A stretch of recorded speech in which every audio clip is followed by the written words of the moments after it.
when we approach the city of Forest Lake, where we intend to have the first BEFA Haven. So, and the mayor said something very striking. He said, "Oh, we have a shelter over there, and we have a shelter over there, and they are like very problematic. We have the police coming in all the time. I don't think we want another thing that is non-profit, like kind of shelter kind of Yeah. thing." So that assumption is exactly the problem I want to correct. Yeah. So BEFA Haven is not a shelter. It is the opposite of a shelter, because a shelter is designed for temporary survival, and BEFA Haven is designed for permanent stability.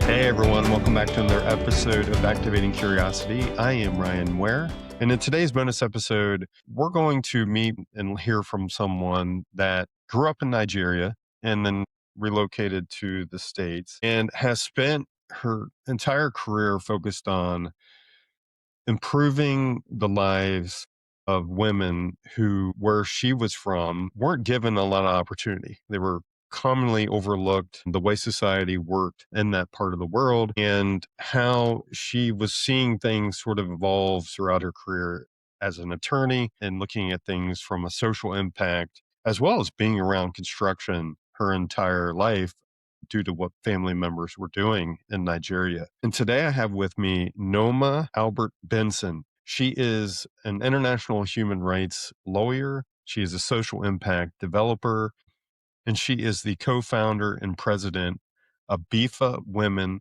and Children Care Foundation, which is a nonprofit organization. And she is beginning to step back and think about the way as a society we talk about homelessness, or we talk about those who can no longer afford a home and what happens next. She's going to describe a lot of those things that she saw while living in Nigeria and what would happen if you moved to an urban area and then had to exit that area, and how villages were this area for community and working together to live amongst one another in Nigeria. And again, taking a step back and saying, how in the United States can we begin to ask different questions as it relates to housing? And how can we go beyond just the construction of building a home? How do we peel back the layers of what it truly means to be affordable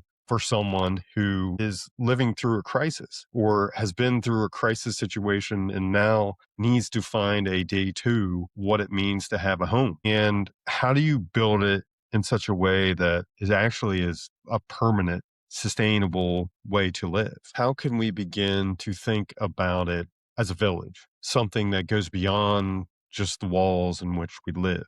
How do we change it so that it is more supportive systems to get to a permanent stabilization of society? And how can we really get to the root cause of what sometimes we define as a problem, which is homelessness, and understanding that it isn't homelessness that's the problem. It's the failure of providing systems that give individuals what is needed on a daily basis to live.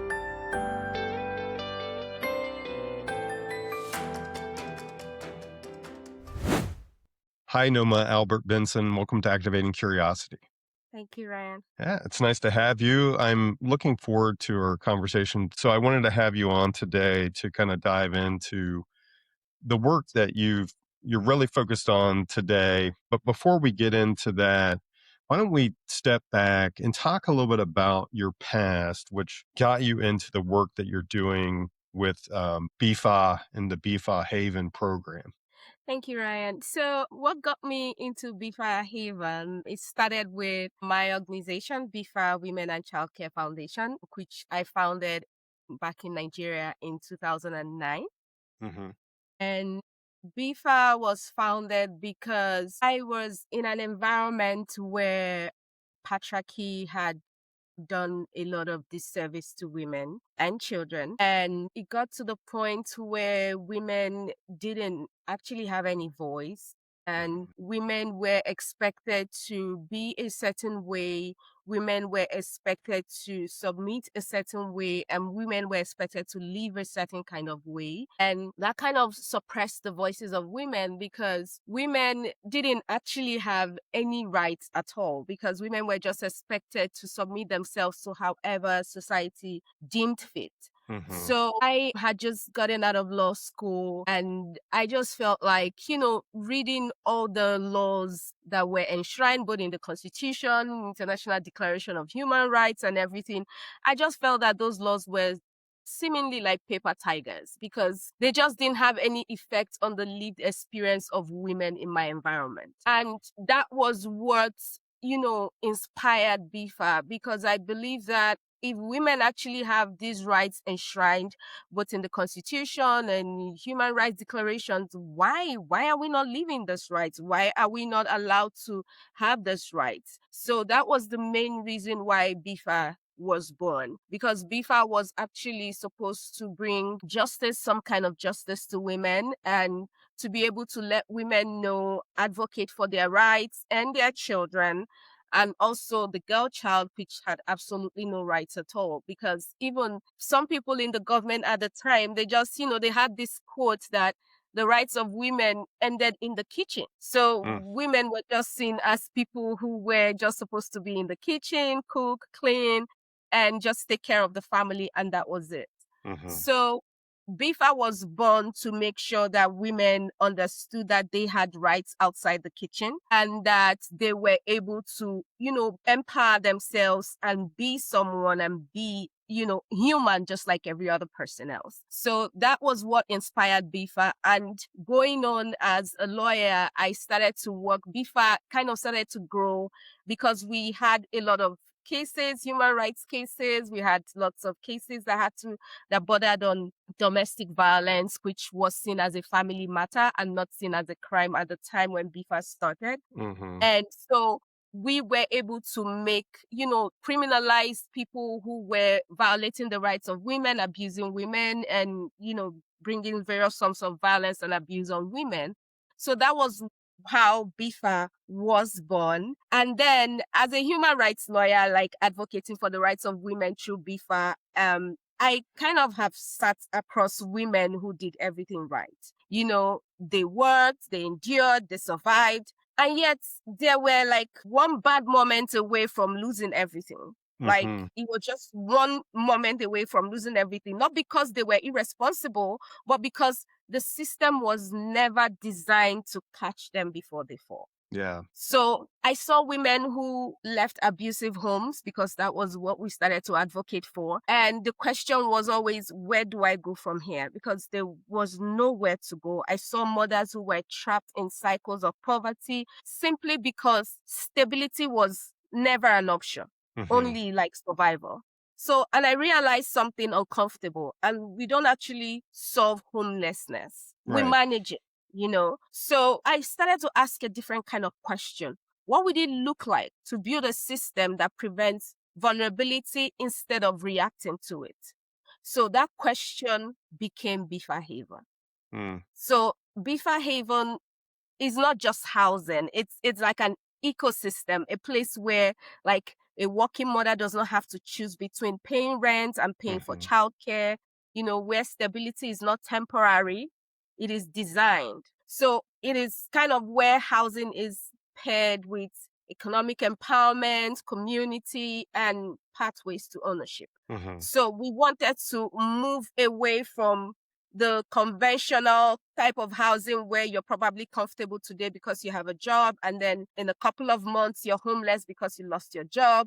So we wanted to make sure that housing is more like something that is stable, even when you're going through other forms of instability in your life. Because having a roof over your head is like the first step to building some form of stability, both emotionally, physically, and otherwise. So BEFA Haven kind of exists because I refuse to accept that survival is the best way we can offer people. So I believe that we can do better. So That's why we're building better. Yeah. I mean, it's such a powerful story where you're focused on the law part, but you're noticing these things as you're working through it. Like, one, it's not even a crime, it's a family issue. And then Hmm. as you said, like to leave the home, it's what's next, which is that point of, that stability piece of having that roof over your head is a necessity in life. We see it as generational wealth, especially here in the States, that I know is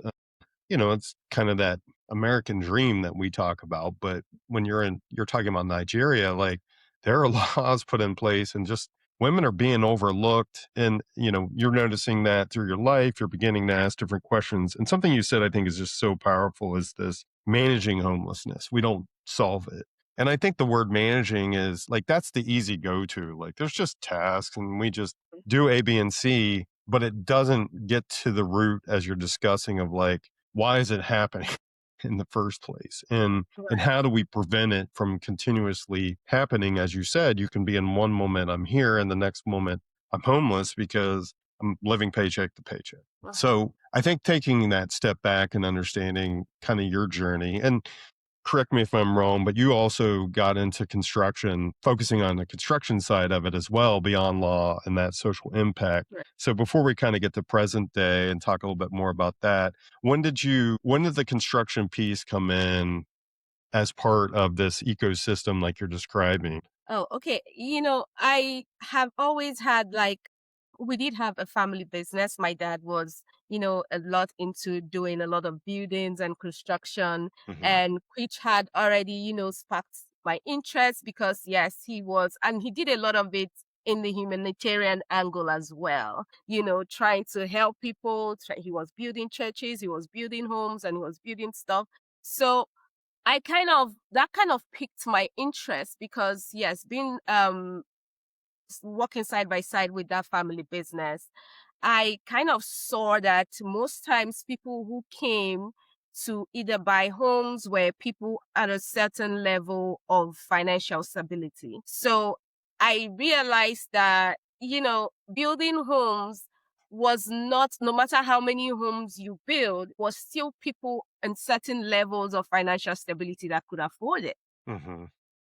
It Having, that much homes being built did not solve homelessness. It just meant like people moved from one old fine older house to a newer one, and Yeah. then people were just changing. It was just still rotating in the same cycle of people. And there were still people, no matter how many homes that we had, that did not have any Hmm. housing. So homelessness is not happening because I just felt like there were still people who were working very hard, and I still saw people who had jobs who were working very hard. But when you are talking and advertising about, oh, we just have a new construction, they're not interested because they look at it and say, oh, that's not for me because I can't afford it. Hmm. And so I realized that homelessness is not happening because people are lazy. It's happening because stability has become too expensive to sustain. Hmm. So, what we call homelessness is usually the final stage of a long chain of pressure because the rising costs of housing and maybe lack of childcare income that does not match real life expenses, one emergency, one job loss, one medical bill, and the entire structure collapses. So even for most times when people are able to afford the houses, maybe because they think they've gotten to some level of financial stability, and then they lose one thing or there's one emergency, the house is put up for sale and they're Hmm. going back to square one. Yeah. So the real issue is not homelessness. So I realized it because I was working in it. Like I had a first-hand experience. We were able to build homes. We were building homes, and we saw that there were people who bought homes this year, and next year they've put it up for sale, not because they don't like the homes anymore, but because they could no longer afford to keep it. Hmm. So Hmm. the real issue is not homelessness. It is the absence of that system that protects people before they fall. Yeah. The way you said it is the rising cost of pressure. Homelessness is the end state of rising cost of pressure, which is such a unique way to think about it, and it's simple.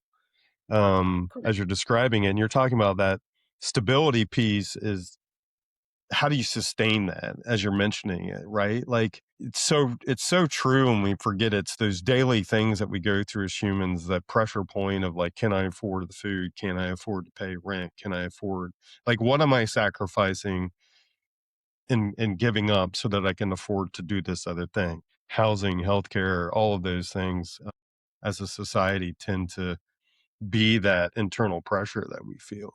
I think also you mentioned they're not being lazy. They're working very hard to provide, but those pressures are something that, I don't know how you feel about this, but I think as a human, like, we get embarrassed sometimes to say that we need help. And we've Yeah, created a judgmental society that puts more pressure on, like, don't ask for help. Like, why can't you right. stand on your own 2 feet in those cases? So yeah, I think what you're saying is it's so important to kind of step back and remember, like, these things, like that human piece of it.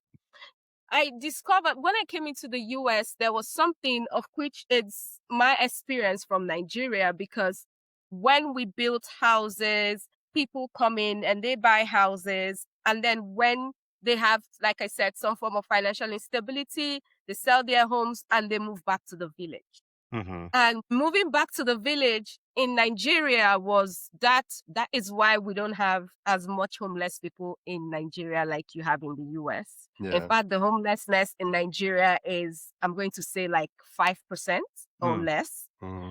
because and that is not even homelessness, that is just people who are ostracized, Okay. because nobody is actually homeless in Nigeria. Everybody has a home. You have a village where you come from. So if your situation is shaky, if your circumstances become unstable, you just move back to the village. And in Nigeria, moving back to the village means that there's somewhere that you come from. Hmm. And everyone has a home where you come from. So there's no rent, there's no, like, your village, everybody has a piece of land that is given to their family, Hmm. and the family manages to build something there, even if it's like a 1 bedroom or 2 bedroom or 3 bedroom.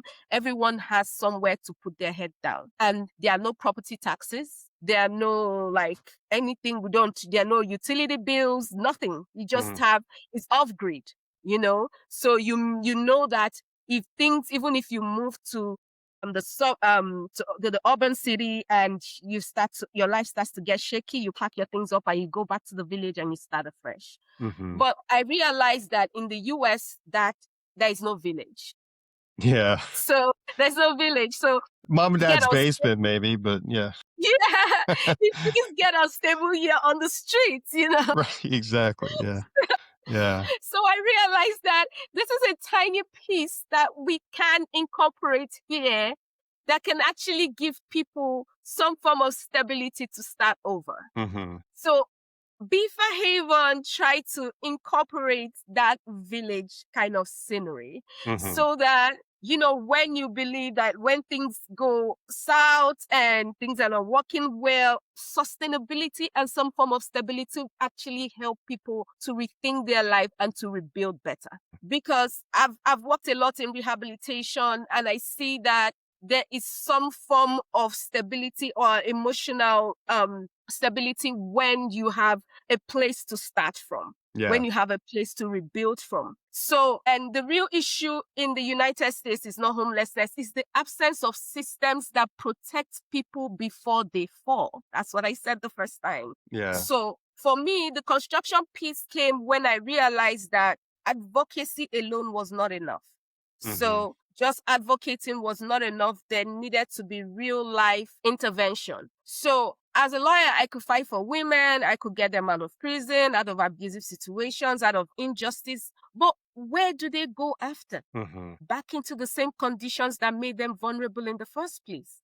So, Yeah. this is when it became clear to me that if you want to change the outcomes, you have to change the environment. And so construction became the tool. So that's So where that you've now kind of gone through from that legal side. You've talked to the past, kind of getting to this point of present day, like, hey, I've grown up around construction. I understand it. You understood from the perspective of how it worked within Nigeria and the village piece of it.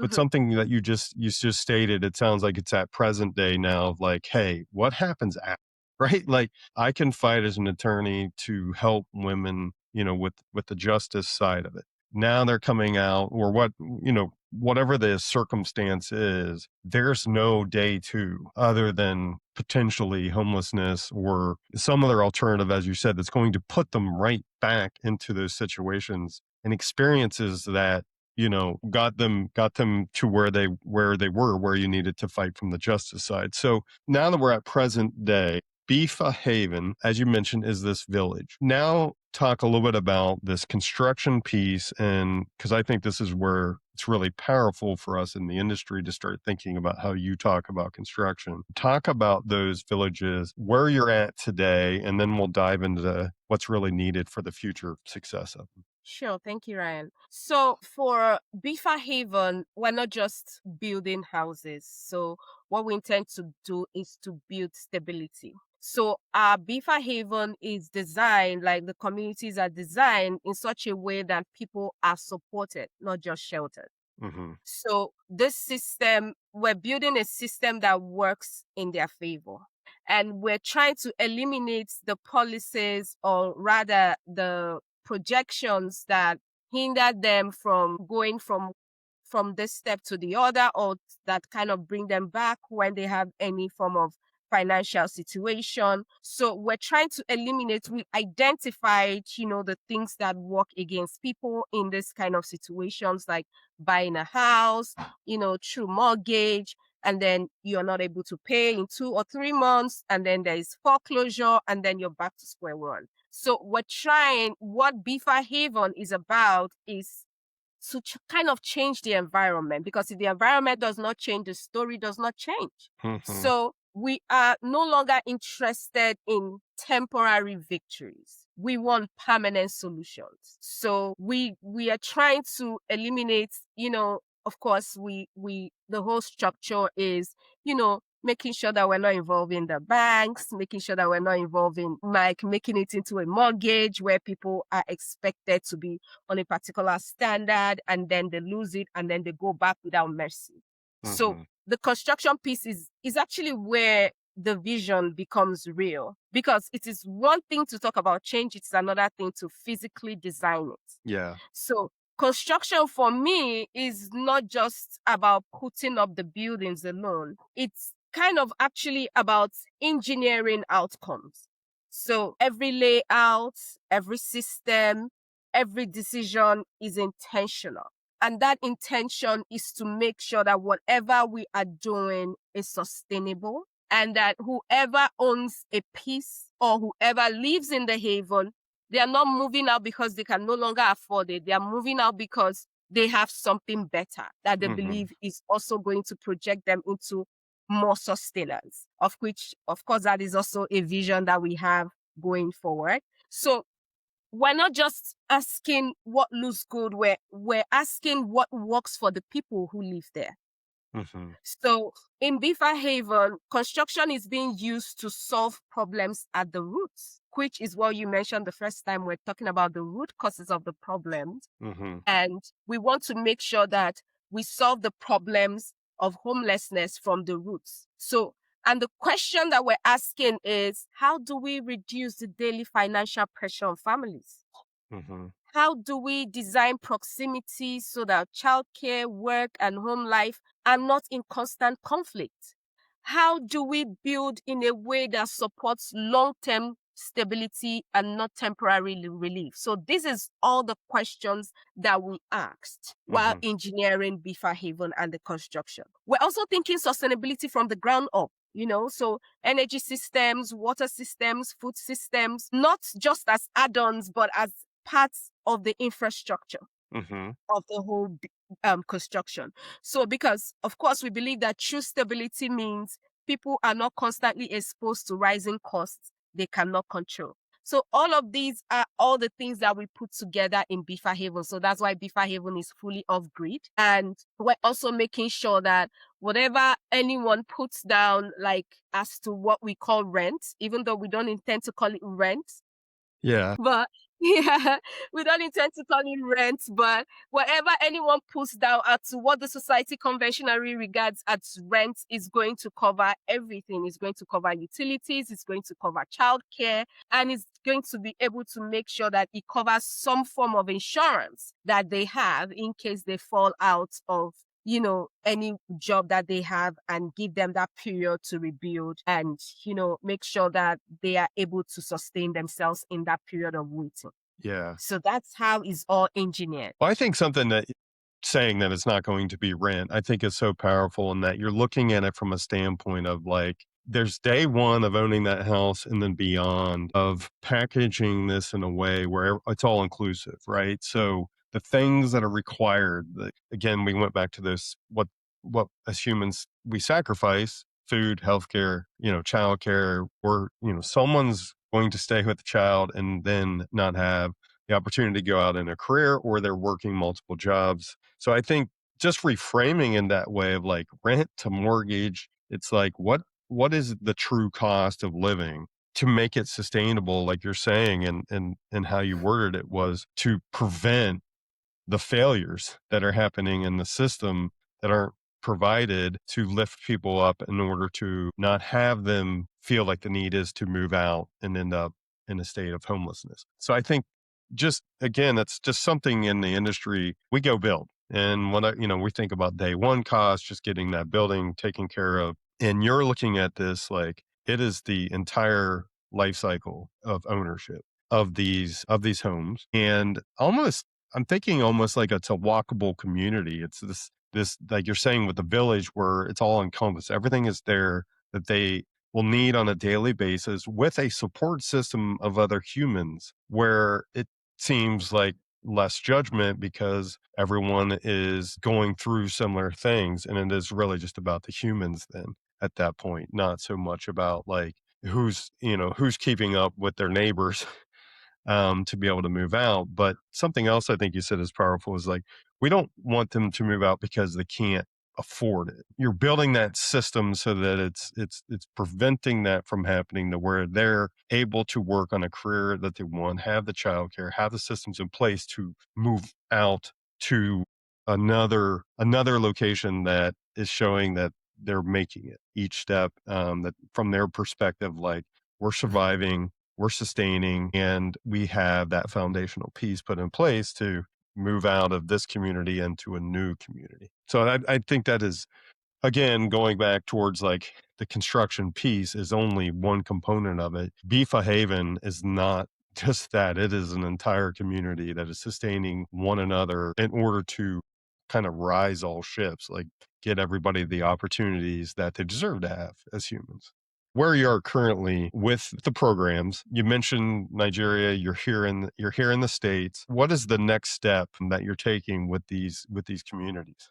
So at this point, we are at, developing everything. We've identified a site for the first BEFA Haven here in Illinois. Mm-hmm.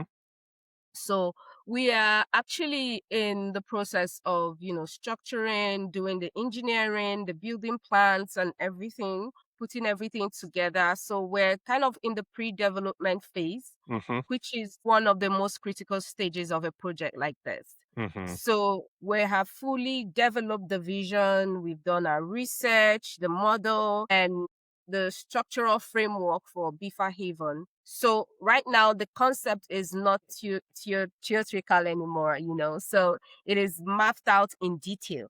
So Mm-hmm. it's no longer like a theory. So it is from the house mixing to the integrated support systems and the long-term sustainability strategy. So right now, our primary focus, which is what we're presently working on, is getting the land, which is the key that unlocks everything else. Mm-hmm. So, because once the site is secured, which we just identified, we move immediately into planning approvals, phase construction, and then early activation of the parts of the project. Mm-hmm. So we have also been actively engaging with, community stakeholders and partners to align financial and local support. So what makes our position unique at this time is that we already have significant interest and resources aligned towards the construction. Mm-hmm. So the missing piece right now is securing the land to activate all of that. Mm-hmm. So this phase is not idle, it's strategic. It is about putting the right foundation in place so that when we build efficiently, we build credibly, and we build at scale. You know, when people hear about our model, especially in the US, the first question that they ask is, how are you even going to do that? That looks like too good. That looks like everything, you know. So Yeah.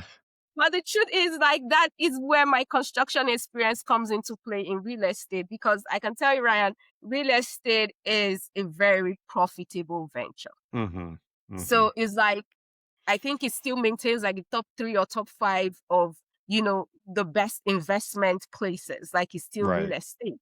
So it's something that I know from experience and from being in construction for a very long time, that there is so much that we can make from it that we can reinvest into BEFA Haven. Mm-hmm. So saying that people are, oh, just because one person falls out and you're probably going to give a 6 months period to get them back, and they're saying, oh, how are you going to make money? There is already money.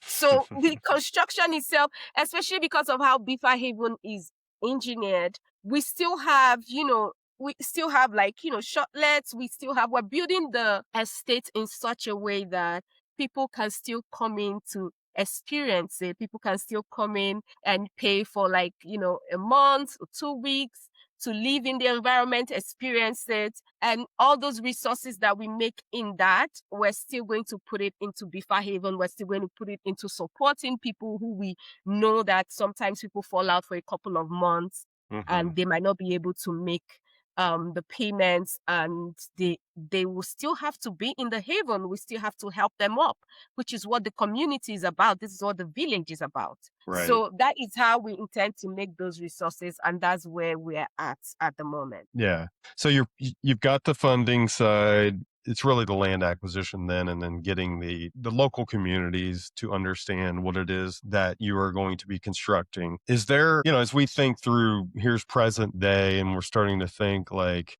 in the future and timeline of this first location you're talking with Illinois, what is BEFA Haven's sort of plan, your long-term vision for this completion of this community, and then sort of what comes next as you're thinking about other regions or other locations?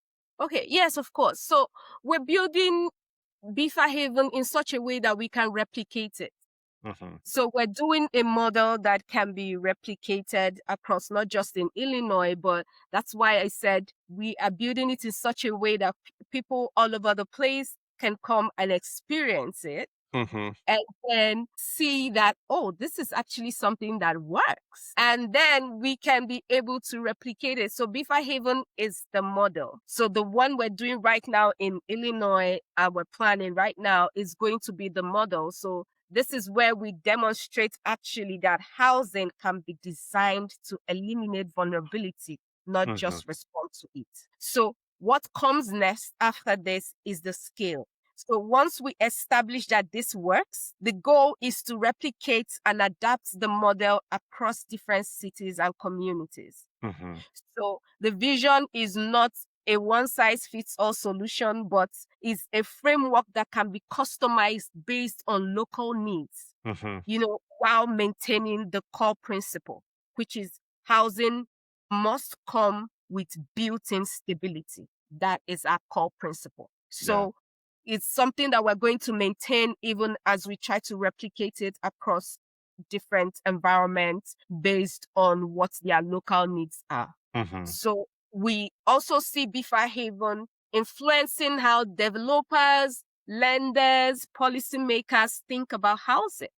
So that is what we intend to do. So if we can prove that integrating social impact with construction is not only sustainable but economically viable, then we shift the entire conversation. Yeah. So yeah, we stop to see it as charity and start to see it as a kind of smart development. Yeah. Well, I mean, Right. I think that's powerful is that the charity side, like we can think as humans, like, hey, we donate, we do this, we give our time here and there. And then when we do it, you feel good about yourself. And the reality is you're like, what impact did I actually just make in this situation? And I think this is so powerful. You just keep going back to the systems that get put in place. And I can't think of a community that wouldn't be like, hey, whatever the major metropolitan area is or the region is, like to be able to build a community where it's solving the problems. It's bringing things that we as humans naturally need and want: community, feeling safe, having a house and a roof over our head, that sustainability side of our lives that we can't afford to pay the bills, that we are thrive when we work. We thrive when we're doing something as individuals, and that's where we begin to take pride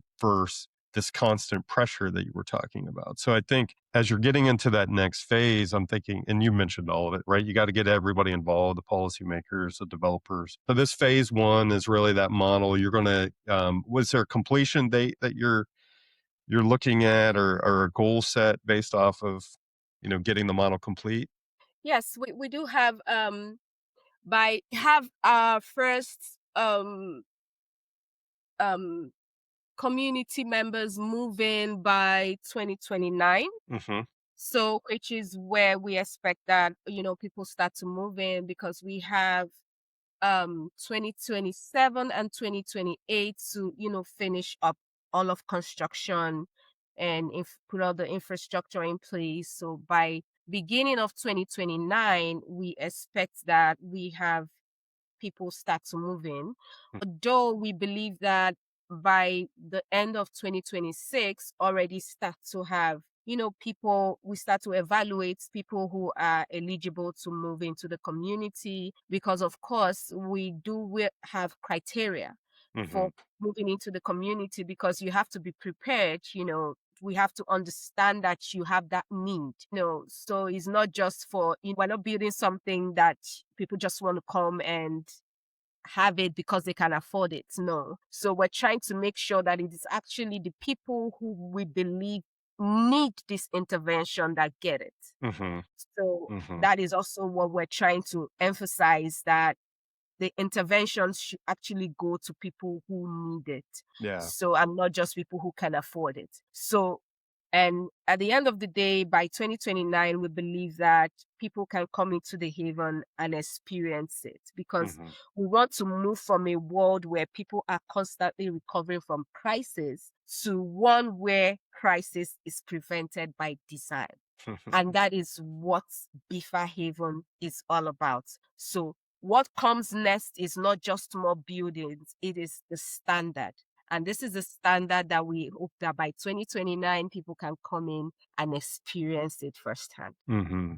Well, I think it's a powerful mission that you're on, and the purpose is so deep and important. It's something, having lived in multiple different regions around the United States, and I've heard most of my life, like people describing a result of things as like that's the problem. And it's like, no, that's not. It is, we do not have the systems in place that can lift one another up and provide, that, as you keep saying, is that stability as a human. So, like you said, it's eliminating the crisis by design, providing people, aligning it with the right intervention, right? Like the groups that you're talking to have to meet that criteria. It isn't just a community, for anyone. You are really focused on helping other humans who you recognize very early on, like, this isn't working. Like, we're missing an entire, group of our society in order to help them, whether it was through social justice or, as you're practicing as an attorney, instruction and beyond into that social impact. So I think, again, I'm excited to kind of see how you progress. I'm glad that the funding has continued to come into place for you. I wanted to have the conversation because affordability is a big topic for us in the United States, as well, pretty much anywhere in the country. And we talk about supply, and it's the right supply. And you are focused on an area that is so unique compared to what we term market rate to affordability, kind of just giving it a term versus here's a real purpose. Here's a real, look at building a community that is beyond just the construction side of it. So I know we could go a lot deeper, Noma, but given that just wanted to kind of start to dip our toes into this to get people more curious about the work that you're doing. I am sure I didn't ask you something that would be helpful if I did, or something else that you want to share. Yeah, thank you, Ryan. So there's something I really want to talk about because this was the first hurdle that we faced when we approached the city of Forest Lake, where we intend to have the first BEFA Haven. So, and the mayor said something very striking. He said, "Oh, we have a shelter over there, and we have a shelter over there, and they are like very problematic. We have the police coming in all the time. We have this and that. I don't think we want another thing that is non-profit, like kind of shelter kind of Yeah, thing." So that assumption is exactly the problem I want to correct. yeah, So Beaver Haven is not a shelter. It is the opposite of a shelter because a shelter is designed for temporary survival and Beaver Haven is designed for permanent stability.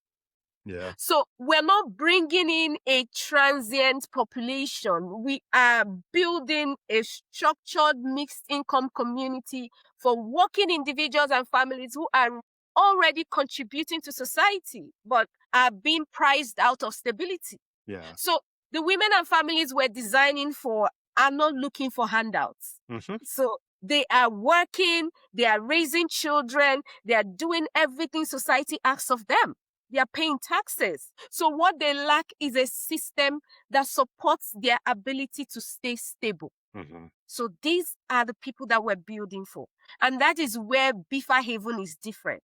Yeah, So the development includes, rental homes, pathways to ownership, integrated childcare, economic empowerment programs, and sustainable infrastructure. So this is long-term community building, not a temporary accommodation, not a shelter. In fact, what we're doing reduces pressure on shelters, on social services, and on local systems because we're addressing the root causes before people fall into crisis. hmm. So the question is not why build something like this. The real question is why haven't we been building this all along? Yeah, Because once you understand the model, you realize that this is not a burden to a community. It is an asset. yeah. So that's actually what I really wanted to put out there. Well, I'm so glad you did. I think, what you just shared is so powerful. Again, it is in the way you're stating it is permanent stability for those individuals. And, it goes back to the mindset piece, which is why I like having these conversations of we think something was one thing because that's what we're used to in our life. And then we project what we're hearing, like, hey, this is what it is. And that's Right, just not the case like you're right, describing. This is not about temporary. It could be seen as a way that's really helping people kind of get to that next stage, but it isn't like a short term, you need it a day or two, or you need it over this time period. And the reality is those humans need it more than that anyway. This is an answer to solving something that is frankly probably going to be continuing getting worse, given the divide between incomes and income equality that we see, spreading kind of across the planet. And I think, everyone can dive into the show notes and kind of see a lot of the work you're doing, how you're thinking about like designing in a way that's sustainable, taking care of things with the utilities so that these spaces aren't driving huge utility costs up, not only for those in the community, but, maintaining them for long term. So I appreciate everything that you're doing. I know that your story is amazing. I'm recommending everybody go out and kind of look at your backstory. But Noma, I am so glad that you were willing to come on to Activating Curiosity, answer these questions, to tell your story, but to really just, again, I wanted to hear it because you can read it, but when you see the passion and you hear the passion in your voice of the work that you're doing and the importance of it, it needed to be shared. And I just wanted to do that with you today. So I appreciate you being willing to come on Activating Curiosity. Thank you so much. Thank you for having me, Ryan. I appreciate you. Thank you. Yeah, thank you. So that's our episode with Nneoma Albert Benson, and a phenomenal conversation. I have been fascinated to have the conversation with her since I began following her on the work she was doing. So I hope this was impactful. I hope just kind of hearing the story was helpful, and then it makes us sort of just reframe what we do in the AEC industry and how we think about building. There is actual impact on that other side as humans, and I know there are a lot of things that we can begin to look at from a design standpoint to help these systems become something that Noma and team are really saying that we as a society, especially women who have gone through tragic situations within their life, are provided the basic foundations that is needed for them to begin to take the steps forward to home ownership and a more permanent and sustainable lifestyle. So until next time, I hope that you stay well. I hope that you continue to look at those things in your life that you want to focus on. And I hope that you continue to activate your curiosity as well as curiosity within others. The Activating Curiosity podcast is brought to you by Connective Consulting Group and Connective Coaching, part of the Curiosity Building Experiences. If you enjoyed today's episode, don't forget to subscribe so you'll never miss a conversation. Share the podcast with your network and help us bring more curiosity into the construction industry. Interested in becoming a guest or a sponsor? Visit us at activatingcuriosity.com for more details. Until next time, keep leading with curiosity.